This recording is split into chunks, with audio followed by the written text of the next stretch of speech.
Welcome to the Catalyst Sale Podcast with Mike and Mike. Sales is a thinking process. This podcast will help you learn about what works in sales, how to hone your skills, and increase your success.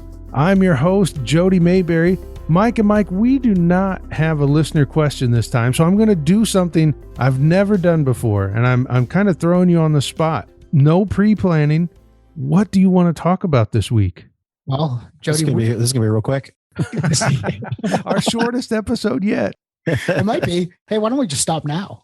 The thing that is top of mind for me is we are a quarter of the way through the year. I mean, the kids are already on spring break. I don't think that's even possible. Yeah, it's insane. I mean, they're on spring break. They're heading out to Southern Cal. I'm going to stay out here in Arizona. It's going to be 90 degrees here. Yeah, how does that happen in March? And I mean, we're recording this a little bit earlier. We'll probably go live at the beginning of April, but we are quarter of the way through the year.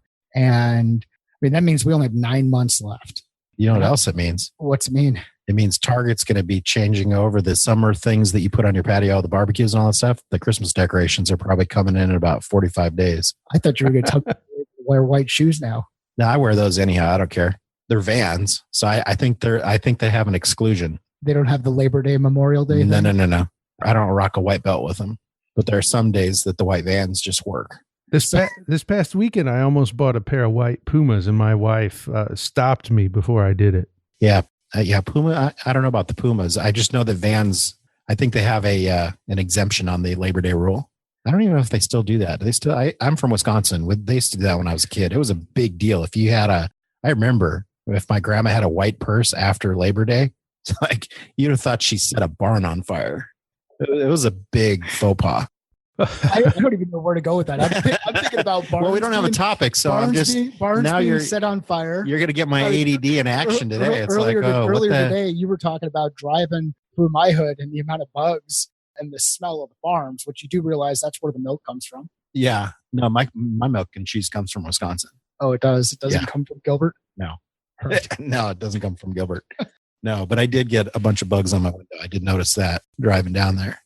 But you're right. And this year is flying by. It is hauling. And it's amazing to me to think that we've only got 9 months left. And I mean, one of the more popular podcasts that we have out there is the one on a bad year and putting a bad year behind you. And I know 2016 was rough for some people. Mike, you mentioned it in the podcast, and we talked a bit about goal setting.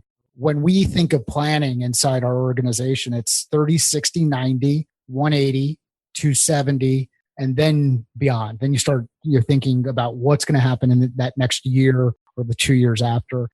So this is a good time. At least for me, I'm going to have an empty house here for a couple of days. So we start to evaluate what we accomplish on our list of things that we wanted to accomplish as we move through the year. I mean, one of the things we wanted to do is be ready to launch our product in June. We're going to be just a bit outside of that. I don't think that's going to be heading live in June. So things change. So your priorities change, your focus changes, but ultimately, depending on what your role is in the organization, if you're in a leadership position inside the organization, there's some things you need to adapt to. But if you're an individual contributor, you still have that big number that's out there. And if you're sitting at zero right now, now's the time to start implementing some changes and making sure that you're doing the right things to bring the revenue in before the year so that you live to fight another day and keep your job. Yeah, if you're at zero right now and end of the first quarter, that's usually not a good leading indicator that you're going to have a banner year. President's Club is probably not on your calendar, but so hopefully nobody's at zero. Not unless you're being measured by the number of demos you conduct. Yeah, but we don't know if people listen to that one.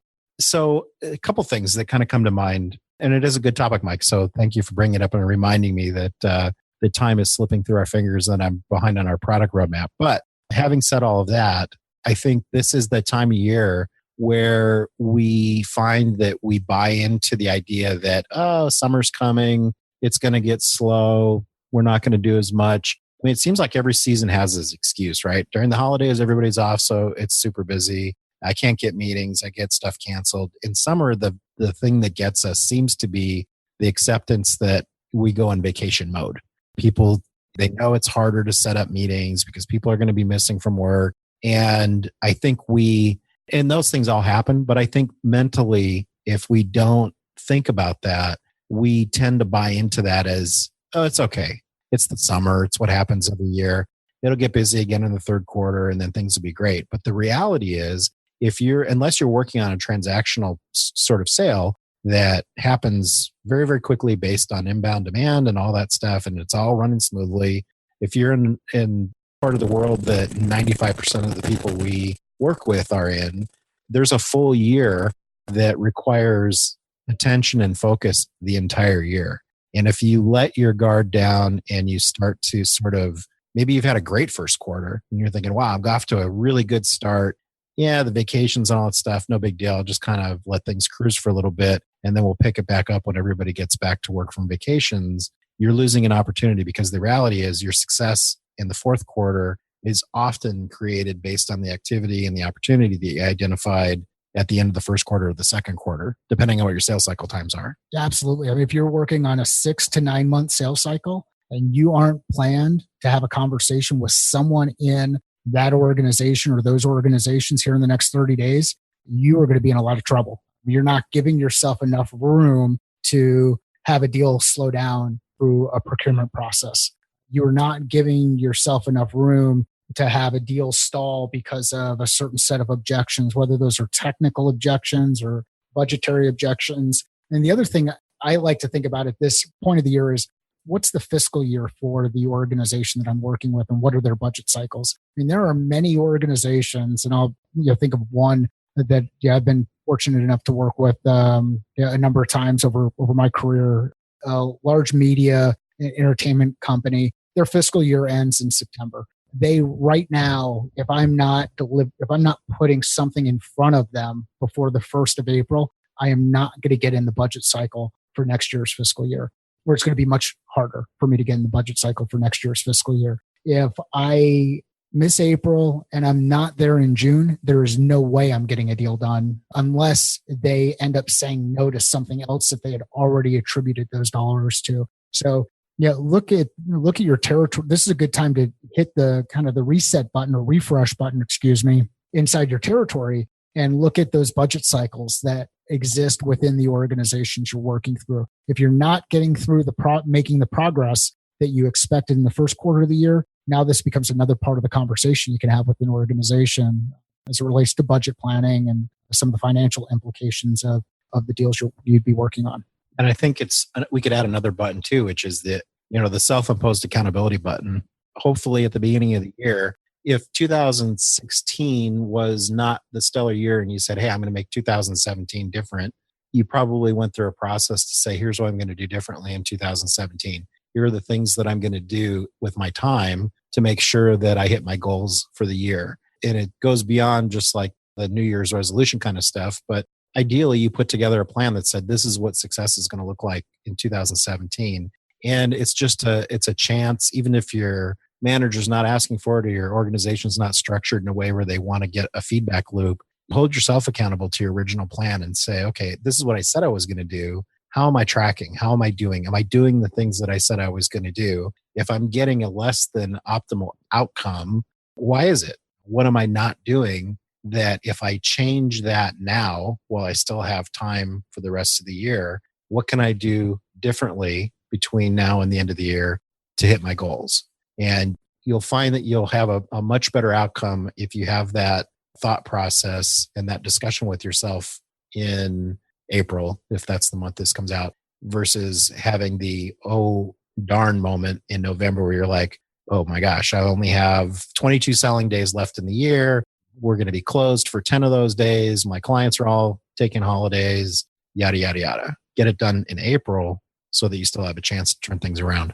Mike, do you ever get to this point in the year where you're still early, but you realize, oh my goodness, this has moved so fast. And you look at your goals that you set or what you thought you would accomplish this year and realize this isn't important and I need to focus on this and drop some of the goals that you had? Every year. Yeah, every year. I mean, that's at least for me.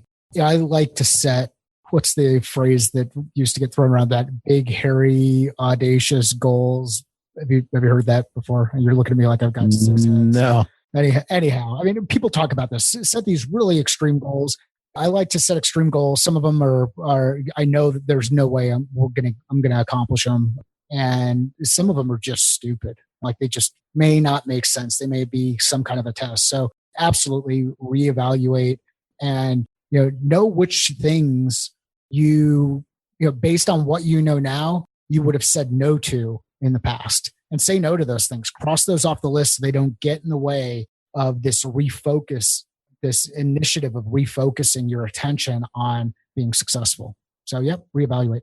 Yeah, I mean, there was a really good example of that recently here, and it kind of hit close to home because they're one of our neighbors here at ASU Skysong. But when you look at how Theranos has sort of dealt with the challenges that they faced through the regulatory issues and investment, and I mean, Theranos was riding pretty high with a huge valuation.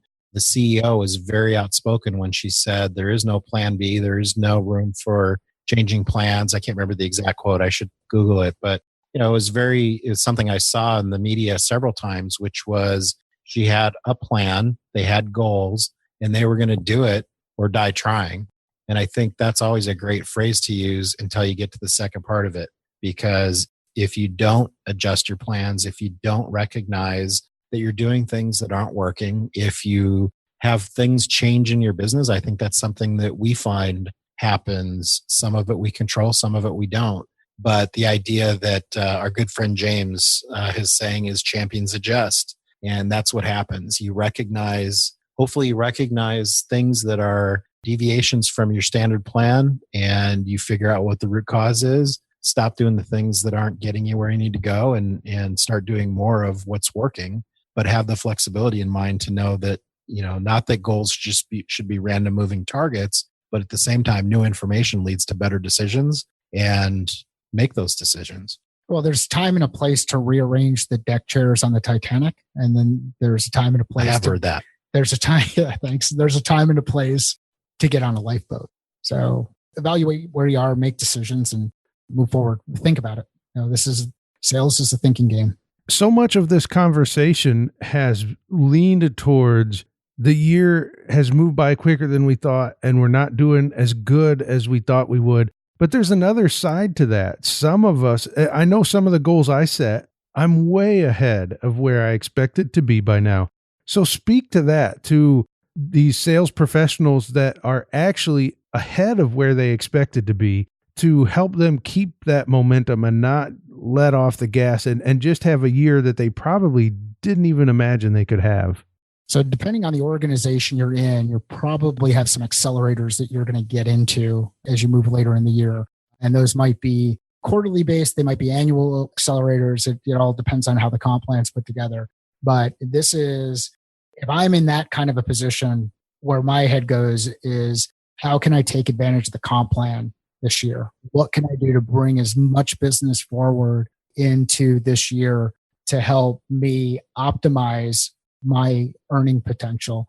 And that's attention that you can put it in place at any point in the year. But if I'm having I had a really good first quarter, that's where my head goes. The next place I go after that is, what can I start building up for next year? How can I continue to build that well before I need to drain as it relates to 2018? Yeah, because that's the one thing. I mean, that's a great point, Jody. And I think we were taking it from the perspective of, time's flying and we're behind. Maybe that's a telling sign that Mike and Mike are behind on a few projects, and we're trying to fabricate time right now to stay up with our lofty goals that I'm now learning Mike set for me because he thought it would be a neat way to test me. But I think it's a good point to think that, well, what happens when you are so far ahead? And from a sales perspective, I've seen this happen as well. The same thing I talked about before. You tend to psychologically, if you are ahead and you're not pedal to the metal like Mike was talking about, we do run the risk of saying, wow, I'm so far ahead right now. I don't want to get too far ahead because then my goals are going to get raised and my quota is going to get raised and somebody in finance is going to complain that we're making too much money, blah, blah, blah. And man, I should let my hair down a little bit and kind of cruise for a couple months, and falling into that trap of, hey, things are going really well, but I don't want them to go too well. And then what ends up happening is, once all of that great activity and that head start that you had starts to taper a little bit, you realize, oh, I kind of let go some activity that was actually going to set the foundation for continued success, because you can manufacture a really good sales year by recognizing. So let's do this scenario. 2016 year's not looking so great. I know I'm not going to hit my bonus. Am I going to be super aggressive to get stuff closed by 12/31? Or, hey, if it goes into January, that would be okay. That gives me a great head start. I also know I'm going to have a great year this year. So I'm just going to kind of coast a little bit. You're having a great year. What's hard to do is have sustained year over year performance above plan. And that's really, I think, what Mike was talking about is don't think about it as, hey, it's Q1, I'm ahead of the game, things are great, and now I can let up. That's the time when you have to say, how am I going to continue this and make it sustainable so that you don't have the peaks and valleys of performance where, you go from hero to zero to zero to hero, and get it on an even plane where you have a methodology and a way of being successful in your role, and make that something that's sustainable. As awesome as it is to have reps on your team who always come in about 4 or 5% ahead of plan each year, those are the reps that I can't stand. And the reason I can't stand them, and sometimes I tend to be a little bit too direct, but the reason why I can't stand them, as important as they are to the organization, I look at that and I think, wow, if you're at 104% every year, I should just be able to plug another player into that territory. What I want to see are those people who are 120, 130%. They have those really high years. Those are the people inside the organization that carry the team to that next level of success. So, be careful about that idea of, wow, things are going really good this year. I got to leave a little bit in the bank for next year. You have no idea what your comp plan is going to look like next year. You have no idea. I mean, is the company you're working with today going to be acquired tomorrow? Well, live for today and make this year as strong or as successful as a year as you can make it. Or like I used to tell our team, make hay while the sun shines. Make hay while the sun shines. How's that for an old one, Jody? Well, I can tell you're from Wisconsin. Yeah. I mean, we've got barns, dairy. Barns hay, on fire, by the way. Hay while the sun shines. I mean. Oh, yes. Heck, we even know Jody likes rocking the Pumas. Oh, yes. This has been a very revealing episode. That's what happens when you don't give us talking notes and an agenda. You don't know where it's going to go. Well, as we wrap this one up, give us some final words of encouragement for somebody that when at the top of this episode, Simmons, when you said we're a quarter of the way through the year and they said, oh no, what words of encouragement do you have for that person, which is me? You still have time to change. If you're in that oh no phase, you still have time to change. There's still some runway left to make those changes and start executing. Connor, do you have anything to add there? I would say kind of reflect back on how it felt when you ended up. If the scenario was you knew how it felt to end 2016 and 2016 was a terrible year for so many people, I'd reflect on that feeling a little bit and say, what can I do to change the outcome between now and the end of this year? Because I don't want to feel that way at the end of the year, and that there is time to kind of get some things in order and just be realistic about it. And you're in control of what you spend your time on. Make sure that it's the things that'll get you to your goals and make it happen starting today. Well, this episode has been full of great advice and some kind of weird, quirky things, but great advice, Mike and Mike. Thank you so much. If you're enjoying this show and what Mike and Mike have to offer, please consider leaving a rating and review in iTunes. It helps other people discover the show, and it makes Mike Connor feel really good. So please consider doing that. You can connect with us at catalystsale.com or on Twitter at Catalyst Sale. Thank you again, Mike and Mike, and thank you for listening to the Catalyst Sale Podcast.